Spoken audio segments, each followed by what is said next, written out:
kayak tiba-tiba ada di depan anak dan anak harus di drilling mengerjakan itu, tapi dia nggak ngerti konteksnya dan untuk apa. Nah,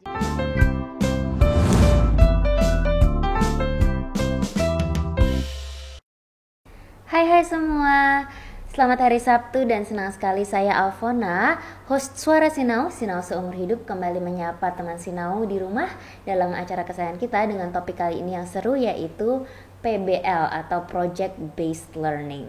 Nah, hari ini saya ditemani oleh Dr. Yuliati Syantayani, Magister Pendidikan. Halo Bu Yuli. halo Kak Fona. Apa kabar Bu Yuli? Selalu sehat. Terima kasih Bu Yuli masih mau ada datang ke sini menemani kita ngobrol-ngobrol tentang topik yang baru nih Bu Yuli. Nah Bu, kemarin kan kita udah ngobrolin soal Reggio Emilia ya. Nah saya ini juga belakangan sering dengar lagi istilah Project Based Learning atau PBL. Nah Bu Yuli pernah dengar nggak ini soal PBL? Kalau kita pernah ke Reggio Emilia, pasti kita dengar istilah project. Cuman sih mereka menyebutnya nggak project based learning, tapi project approach ya. Karena kan di sana kan lebih ke untuk yang anak usia dini, lebih ke pendekatannya memang project. Di sana keren banget nih. Boleh dijelasin sedikit nggak sih Bu Yuli, project ini seperti apa? Apakah ini suatu kurikulum atau pendekatan yang berbeda, yang baru, atau ini hanya bagian kecil dari Reggio Emilia Approach?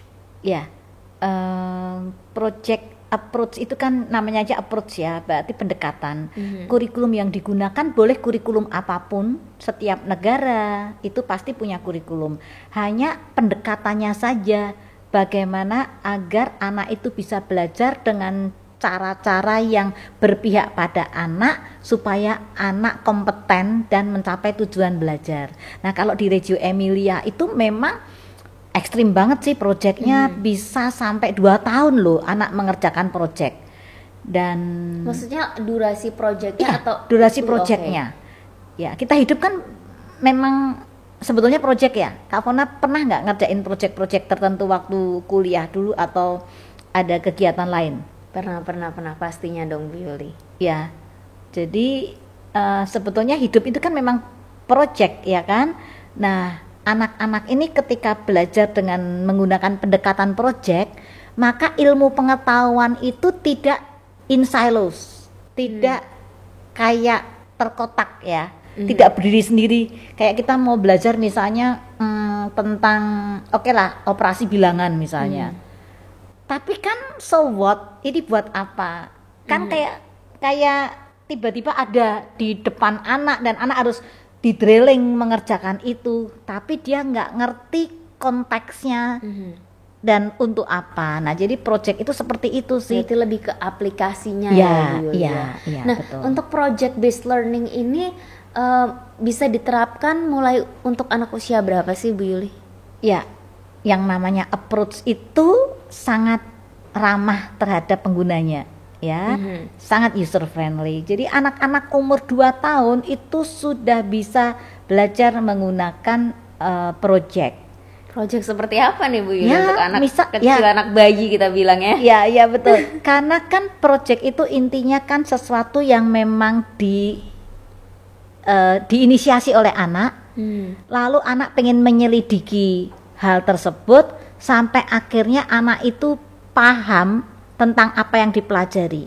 Kalau mungkin untuk usia yang lebih besar, TKB, SD, itu kan sampai dia bisa memecahkan masalah, sampai dia nanti berkreasi, berinovasi. Nah, kalau untuk anak usia bayi 2 tahun lah, 1,5 tahun ya, misalnya dia belajar tentang benda-benda yang berbentuk lingkaran, mau mengenalkan konsep lingkaran atau bulat ya sediakan aja benda-benda yang berbentuk bulat. Kemudian pertemuan berikutnya kita lanjutkan lagi explore material tentang bulat, itu kan banyak benda-benda di sekitarnya, kemudian permainan memasukkan benda-benda bulat, menggelindingkan benda-benda bulat dari bidang miring, itu kan anak untuk memungut, untuk melihat pergerakan benda tersebut, kemudian makan makanan yang bulat, merasakan tekstur benda yang bulat, tergantung nanti programnya mau seperti apa. Intinya project bisa dilakukan sejak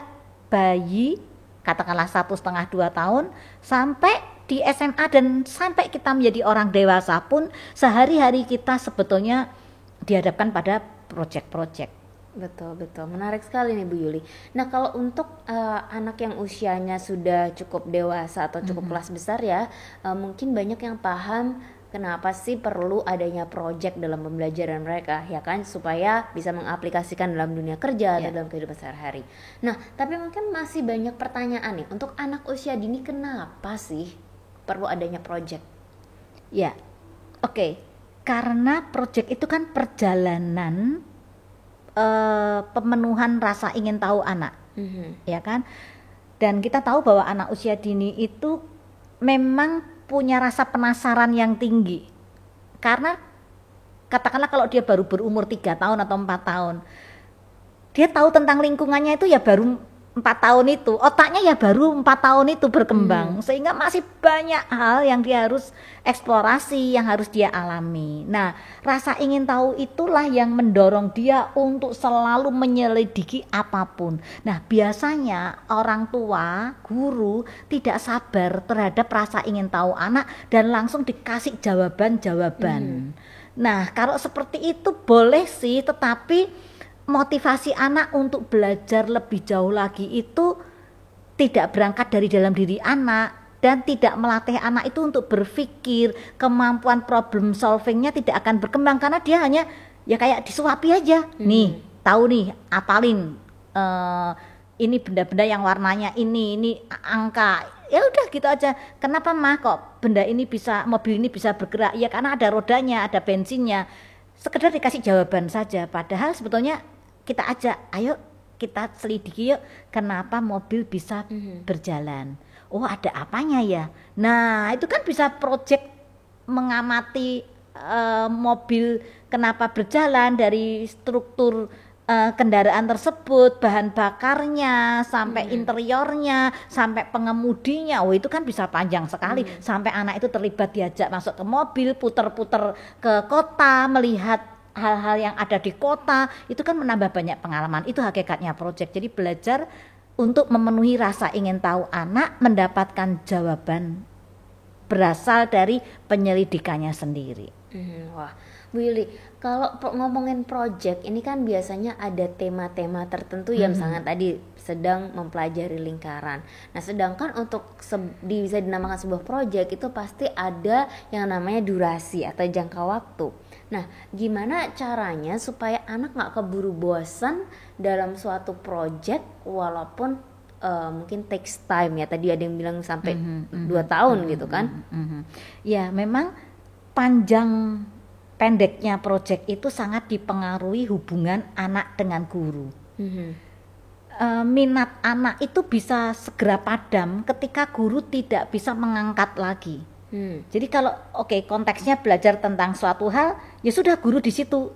Sudah selesai ya sudah selesai. Sangat pendek. Makanya proyek harian juga bisa, proyek jangka pendek. Tetapi ketika guru terus bisa menggali, bisa mengangkat wow-nya anak, ya, sehingga anak dapat aha momen, itu kan terus bisa ngalir lagi. Itu kan menjadi hubungan spiral antara anak dan guru, terus berkembang seperti itu. Nah, memang pada titik-titik tertentu dalam kehidupan sesungguhnya kita orang dewasa, proyek kan juga kadang ada time limitnya, tidak bisa endless kapan aja. Nah, pada kondisi tertentu kalau memang katakanlah terkena liburan, di konteks sekolah ya, atau mau ada kenaikan kelas, atau ada hal-hal yang lain mungkin bisa kita sampaikan. Ya kita sepertinya masih kepengen menyelidiki lebih jauh lagi, tetapi waktu kita tinggal seminggu lagi, yang mana nih yang akan kita selesaikan dulu. Jadi ajarkan anak juga belajar tentang prioritas, belajar anak meletakkan schedule, belajar anak melihat faktor-faktor lain. Jadi proyek itu memang belajar yang tidak di laboratorium.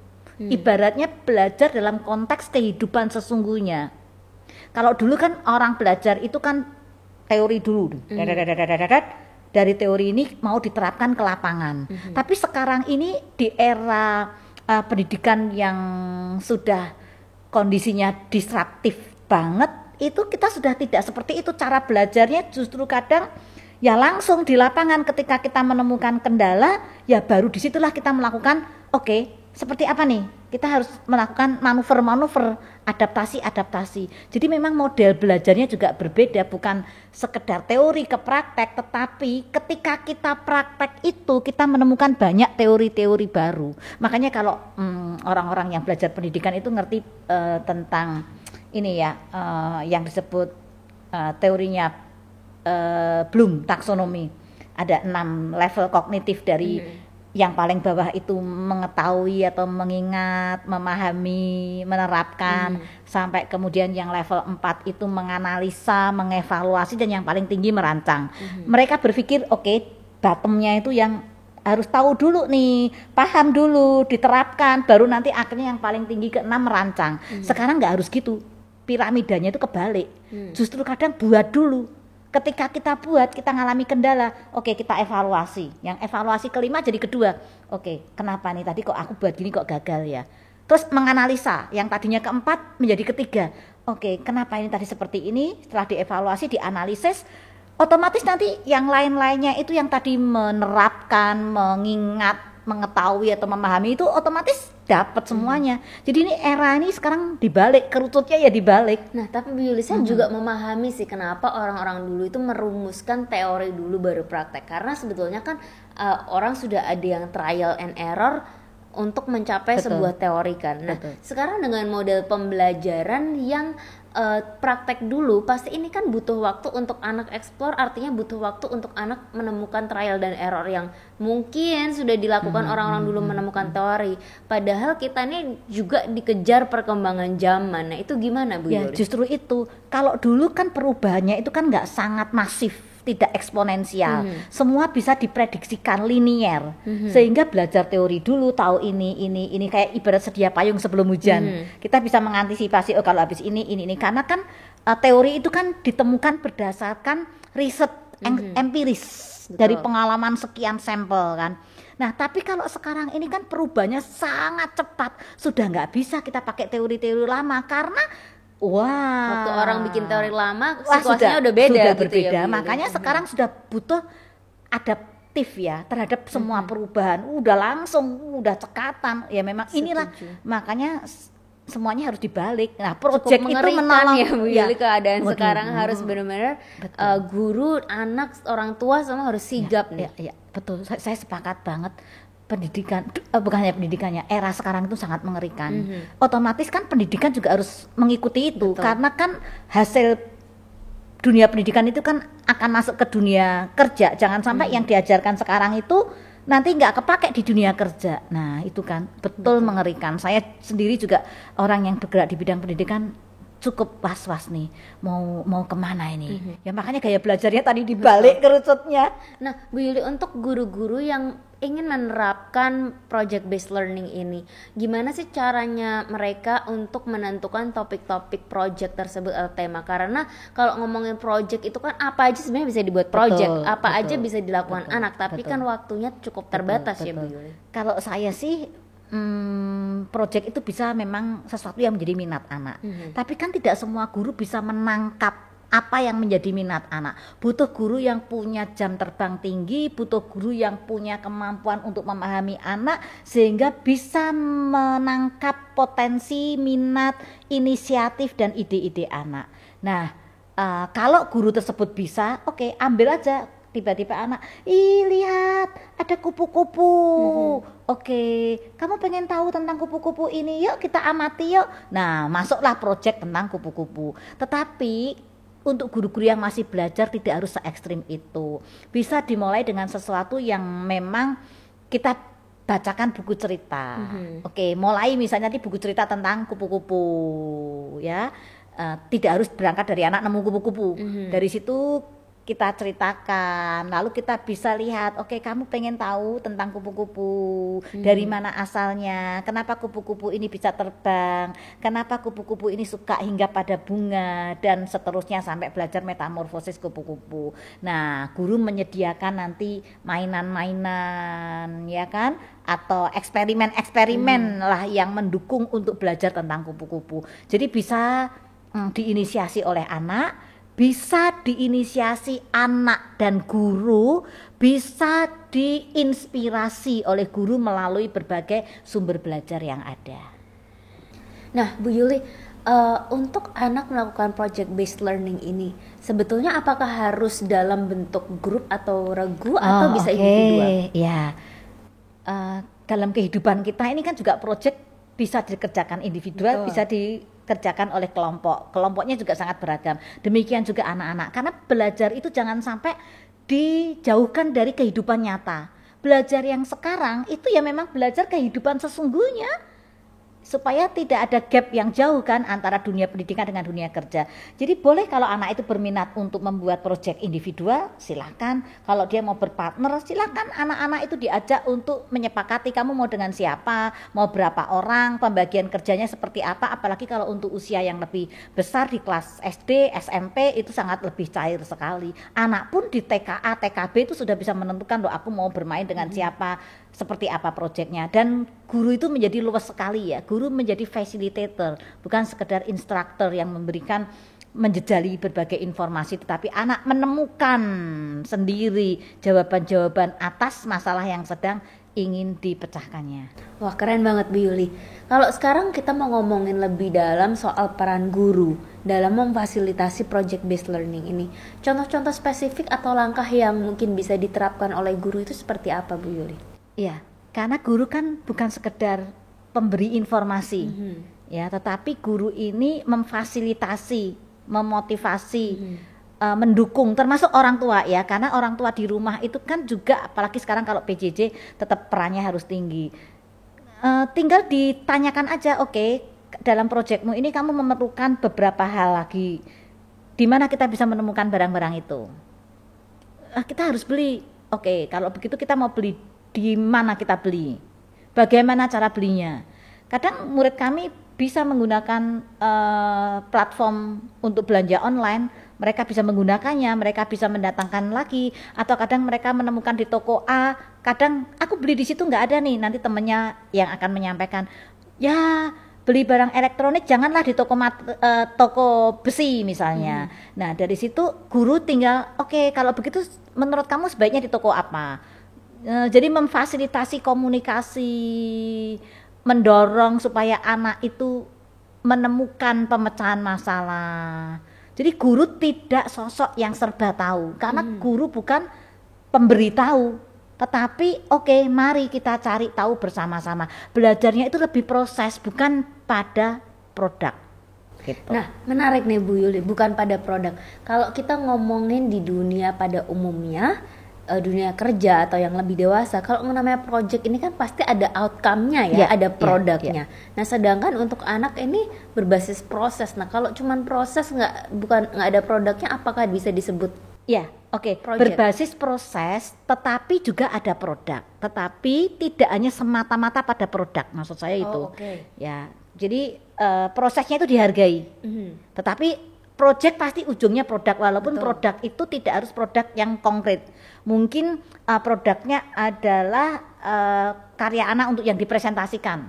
Bisa jadi itu berupa produknya anak kan, tidak harus yang real. Tetapi memang bagaimana anak bisa memperoleh atau menghasilkan produk itu. Nah, itulah banyak hal yang dipelajari anak di situ. Kalau di orang dewasa kan memang kita produknya bisa ada bentuk report atau laporan, presentasi seperti tadi yang Bu Yuli udah bilang ya. Betul. Anak kecil bisa untuk menghasilkan untuk presentasi. Presentasi anak, seperti apa? Anak 3 tahun bisa presentasi, ya dia tinggal nunjukin aja barangnya. Ini lihat, ini bunga yang aku buat. Kupu-kupu suka loh hinggap di bunga yang aku buat ini. Dan kita nggak melihat itu bagus atau jeleknya, tetapi menghargai effort dia dan bagaimana proses dia untuk bisa membuat itu. Wah, saya jadi penasaran nih Bu Yuli. Mungkin minggu depan kita perlu ngobrolin lebih lanjut, mungkin untuk penerapannya di PAUD atau SD ya Bu Yuli. Ya, saya pengen dengar cerita-cerita pengalaman dari lapangan langsung dari lapangan langsung, karena tadi menarik sekali anak 3 tahun bisa presentasi kan. Ini unik nih, mungkin banyak yang belum tahu juga.